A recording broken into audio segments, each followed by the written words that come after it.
So may konting problema kasi yung pa ako eh. Nasasaktan ako dito sa likod. Oh, no. Ako yung bibili, customize sa akin, ikaw yung bumili pa. Kaya pamahal din ako, bumili ka rin. Ngayong araw guys, nandito tayo sa Stage Soul, magpapakustomize tayo ng riding boots. Dito lang yan sa One Chan Yungko, Corner Eagle Street, Barangay Santa Elena dito sa Marikina. Sa mga hindi nakakaalam guys, ito nga pala yung bago nilang pwesto. Para hindi po kayo maligaw, i-waste nyo lang po, Stage Soul Marikina, ituturo po sa inyo itong bagong pwesto na to. So meron po sila dito mga ready-made na boots na kung kakasya po sa inyo, pwede nyo nang bilhin agad-agad. Meron din sila syempre mga leather bag tsaka mga leather na belt. Pero karamihan ng mga bumibili sa kanila dito is talagang mga riders. So nagko-customize sila dito ng boots especially para sa mga riders. Syempre dahil bago tong pwesto nila, magdidikit na rin tayo ng sticker natin. Isa pang nagustuhan ko dito guys, pwede nyo ilagay yung logo nyo dito sa boots. Ewan ko na lang kung mawala pa yung boots nyo, no? So mapapansin nyo guys, tong mga boots na to talaga merong shifter pads na nakadesign talaga para sa mga riders. Sir Dan, yung sapatos na bibili mo, pangalan. Pero akala ko sir, kakasal ka kaya ka bibili sapatos. Yes sir. Kasal ako sa next month. Ang gusto ko, triple purpose. Kasal, tapos pang ride, at saka yung pang alis-alis. So after mo ng kasal, magagamit mo pa sa ride. Sure. Yan, kasi pagka yung pangkasal lang talaga binili mo, tambak na yon. Natambak na. Yan, galing ha. Wow naman! Practical. Tsaka customize sir. Oo, tapos yung presyo, goods to goods. Yun. Kasi kung bibili ka ng pangkasal, ang presyo nun, halos 5,000. 3,000. Ito, sakto yung purpose. Pangkasal, panglakad, pangride. Yun. Thank you sir. Okay sir, thank you. Matagal ko na nakikita sa Facebook to at naririnig sa mga kaibigan kong riders, lalo na sa mga lady riders na kulang sa height. At dahil sa Stage Soul, nakakapag-ride na sila ng mga adventure bike. Nakakatuwa rin tong Stage Soul kasi nagsimula lang sila nung pandemic. So almost 4 years pa lang sila pero napakarami nagpapagawa sa kanila ng sapatos. So meron na rin naman akong ibang leather boots like DMs tsaka Red Wing. Pero hindi ko siya nagagamit kasi nga masakit sa paa. Kaya naman nung nalaman ko na meron palang nagko-customize ng boots, agad kong pinuntahan dito sa may Marikina. Bagay yung white stitch niya sa...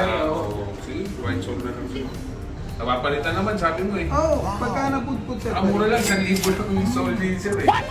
All white ko na rin yung tahi sir. No. Ito all white ba to? Pero ito brown yung mga ganito. Pwede sir. Iba-brown ko to, parang kung may kombinasyon. Pero ibang shade talaga nito sir sa dito, di ba? Magkaiba. Ito sir kasi white. Pero kung hindi siya white, ganito rin kalalabasan. Ganyan din kalalabasan niya. Kasi parang feeling ko ito parang mas, ito mas mabilog, mas matulis. Oo, kasi winade natin. Kaya parang naging Oo, kaya parang ano siya square. Yung nagpapalagay kasi ito, usually, pagka square nito. Parang hilap sila kasi ito. Nilidagdag na. So mas madaling yan. Oo, mas Pwede rin sir. nalika ko na Pwede rin. rin. Kagano'n mo dito. Oo, yung parang Roscas Oo, dito na. meron, meron. Gusto mo yung pasadya? Ito, parang yan. Kaya ano. Tutingin. Kawawang cowboy.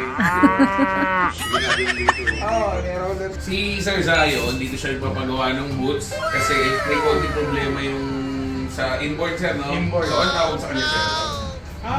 Sir, talagang may discrepancy lang sa So, may 2-inch difference na mas maiksi ng konti yung left foot niya ng 2 inch kaysa sa right.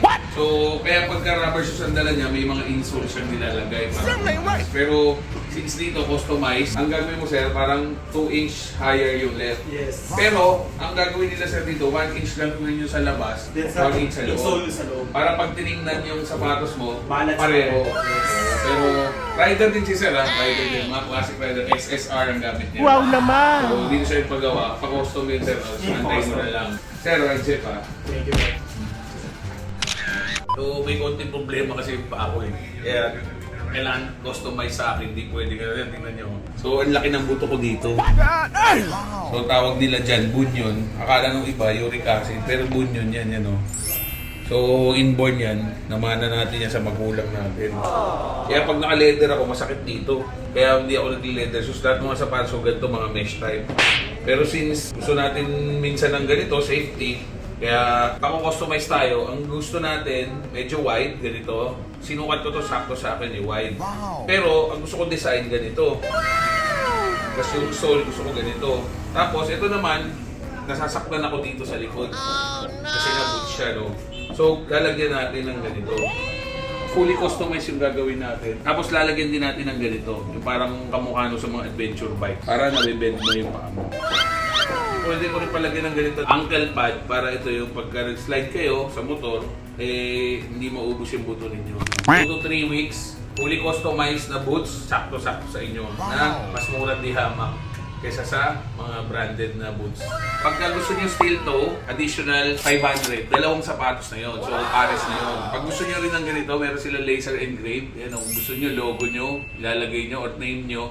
Additional 500 din siya. Dalawang sapatos na rin yan. Pag gusto niya naman ang additional sole height, 300 lang yon para sa dalawang pares na rin yan. So, yung mga may problema sa height, ito na yung solusyon nyo para makapag big bike. Para makapag-motor ng matataas na motor, adventure bike. No? So, yan. Lahat dito customized. Pasyalan nyo to guys. Stitch and Sole dito yan sa may Marikina. So, ultimo yung welt. Pwede nyo baguhin. No? So, mamimili ng kulay. Tsaka nung kulay nung tahi. Tapos, meron din silang adventure na boots. Bago to, no? Bago labas nyo, no? So, naka-belt siya dito, pero kahit hindi nyo nagalawin niya, ito na lang, bubuksan nyo dito. So, same siya sa mga adventure na boots, no? Pero ito, leather. So, adventure classic, pwede to, bagay na bagay. Merong black, tsaka may brown. At pwede nyo rin pastel to kung gusto nyo. Ang nagustuhan ko pa dito, meron talaga sila ng pang shifter. Wow! Tapos, may service din sila guys. Pwede kayong magpa-cleaning. Standard cleaning nila starts ng 400. Tapos, premium cleaning starts at 500. Tapos, merong resole. So, kunyari, itong binili ko, gusto ko white na sole. Nauubos siya. So, pwede ako magpa-resole.